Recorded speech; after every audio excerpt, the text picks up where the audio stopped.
moving this one back up in my list of favorite Ontario afternoon tea venues. The Good, the Bad, the Ugly, and the Yummy of Afternoon Tea, Prince of Wales, 2026 edition. Going to drop a bit more truth at the very end if you stick around. This summer I returned to Niagara-on-the-Lake to have afternoon tea at one of my favorite venues, the Prince of Wales Hotel.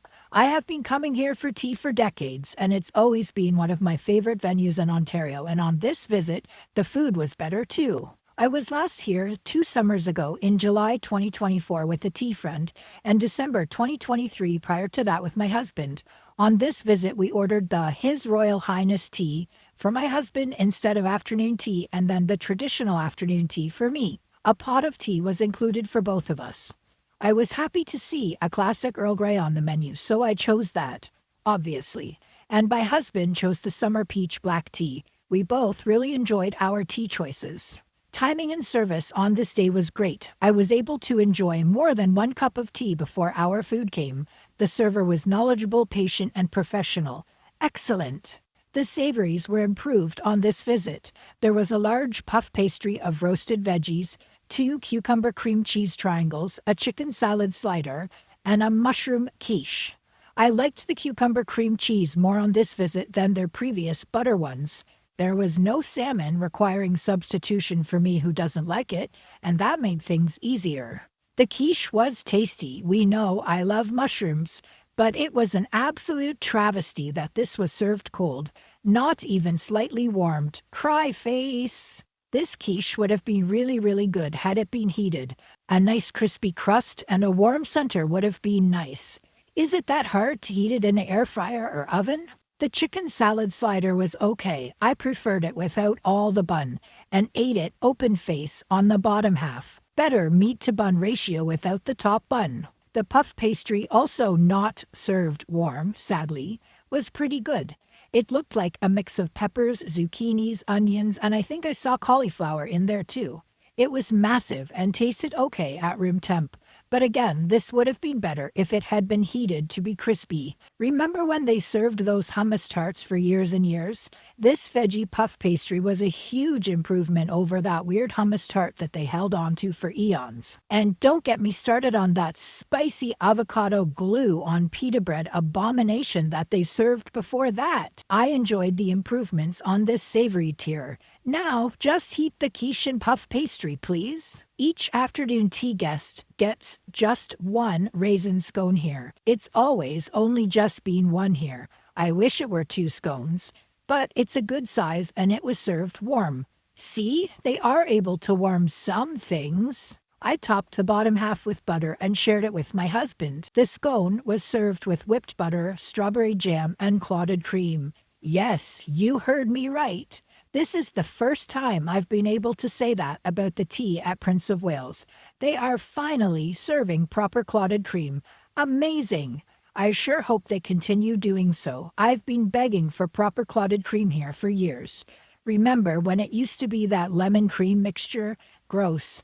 This butter and cream and jam combo is a big improvement and made my scone-loving heart sing. The sweets here have never really impressed me, but they are fine. Yes, F-I-N-E. On this visit, I was served a full-sized butter pecan tart, a coconut shortbread cookie, a chocolate cake, and a macaron.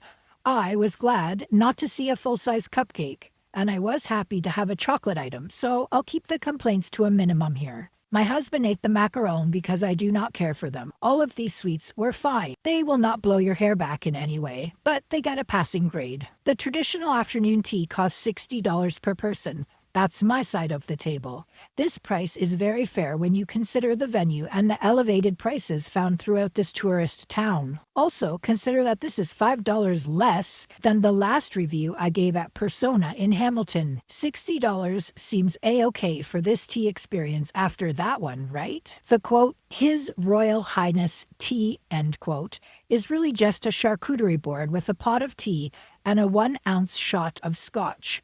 Bowmore, 12 years, Islay Scotch to be specific. We asked for no blue cheese nor goat cheese on his platter, and to just serve the most boring cheese they have. It looked great, and the price on this was $70. I don't love this price, but I don't order charcuterie boards, so I have no idea how this compares. If I were writing this menu, I'd include a scone onto this one to bring it closer to a quote-unquote tea experience. Anyway, the good. Overall, the experience is good. The bad? Heat the quiche and puff pastry, please. The ugly? Clearly nothing is ugly here. This venue is A+ compared to the tea rooms in southwestern Ontario. And the yummy? My favorite bite was the scone with proper accompaniments. Woohoo! Based on this experience, my Queen of Afternoon Tea rating is 4.5 out of 5 stars. Love seeing the improvements. Have you been to Prince of Wales since they started serving proper clotted cream? Do you think he'll return again soon? Leave your thoughts in the comments below and please follow along for more afternoon tea reviews. See you at our next pour, tea friends. To be honest, I'm sure my positive demeanor and feeling during this visit was also affected by two outside factors. 1. The weather on this day in July was absolutely perfect. The smoky air had cleared, we could see the blue sky, the temperature was perfect, and there was a lovely breeze. This town, Niagara-on-the-Lake, is already absolutely adorable, with so many great shops to visit, but having lovely weather, which we don't often get in this part of Ontario, was awesome. We also had no problem parking for free at the hotel ahead of our tea, so we could walk around the town a bit too. It's a very busy place, but oh so cute. And second, my tea date today was my husband, my favorite human being, so having a tea date with him also made this the perfect day. My reviews are always honest, but since I am still just a human, circumstances such as weather, parking, traffic, and who I choose as my tea date can affect my overall experience. Just thought you should know. Thanks for watching till the end, tea friends.